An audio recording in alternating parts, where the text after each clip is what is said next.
గోపాలపురం నియోజకవర్గ జనసేన ఇన్ఛార్జ్ దొడ్డి గర్ల సువర్ణరాజుపై వచ్చిన ఆరోపణలను పార్టీ శ్రేణులు ఖండించారు. తమ ఇన్ఛార్జిపై వచ్చిన ఆరోపణలు అవాస్తవమని తెలిపారు. ఇన్ఛార్జ్ సువర్ణరాజుపై వరద బాధితుల సహాయార్థం బియ్యాన్ని పోగు చేసి సొమ్ము చేసుకున్నారని సోషల్ మీడియాలో ఆరోపణలు వెలువెత్తాయి. ఈ క్రమంలో ద్వారకా తిరుమలలో జనసేన మండల పార్టీ అధ్యక్షుడు దారకపు నరసింహమూర్తి ఆధ్వర్యంలో సమావేశం ఏర్పాటు చేసి ఆరోపణలను తీవ్రంగా ఖండించారు.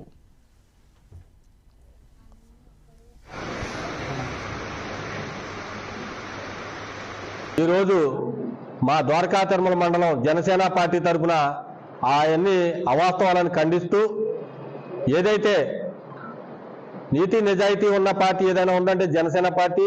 పవన్ కళ్యాణ్ గారి పిలుపు మేరకు పనిచేసేటువంటి జన సైనికులు కానివ్వండి, జనసేన నాయకులు కానివ్వండి, సేవ చేయటంలో ముందుండే పార్టీ జనసేన పార్టీ. అటువంటి పార్టీ మీద బురద జమ్మే కార్యక్రమం చేసినటువంటి మీడియా అందరినీ కూడా విన్నవించుకునేది ఏంటంటే, ఈ యొక్క గోపాలపురం నియోజకవర్గంలో కూటమి ఎమ్మెల్యే అయినటువంటి మద్దిపాటి వెంకటరాజు గారు చేస్తున్నటువంటి కార్యక్రమాలు కానివ్వండి, సీఎం రిలీఫ్ కానివ్వండి, అటువంటి మంచి మంచి అభివృద్ధి కార్యక్రమాలు మీరు అందరూ కూడా ప్రజల్లోకి వెలుగులో తీసుకురావాలని మీడియా తరఫున కోరుకుంటూ, ఇటువంటి దుష్ప్రచారాలు చేసినట్టు మీడియాని దుమ్మెత్తిపోయాలని ప్రజలు కోరుకుంటూ, మా యొక్క జనసేన పార్టీ తరఫు నుంచి ప్రతి నియోజకవర్గం చూడండి, ఈరోజు గోపాలపురం నియోజకవర్గం మరింత అభివృద్ధిలో 3 పార్టీల కలయికతో ముందున్నటువంటి నియోజకవర్గం.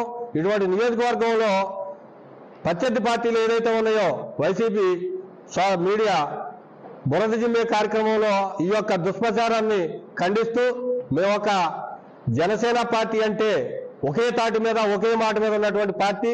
ఈ యొక్క పార్టీ గత 2016 నుంచి కూడా ఒక మాట మీద ఈ నియోజకవర్గంలో పనిచేసుకుంటూ ఈ యొక్క మండలంలో దినదినాభివృద్ధి చెందుకుంటూ వచ్చినటువంటి పార్టీ జనసేన పార్టీ. ఈ యొక్క పార్టీని మీరేదో చేయాలనుకుంటే మళ్ళీ మీ యొక్క గత ప్రభుత్వం చేసినటువంటి అన్యాయాలు కానివ్వండి, గత ప్రభుత్వంలో ఉన్నటువంటి అక్రమాలు కానివ్వండి, ఇవన్నీ కూడా మేము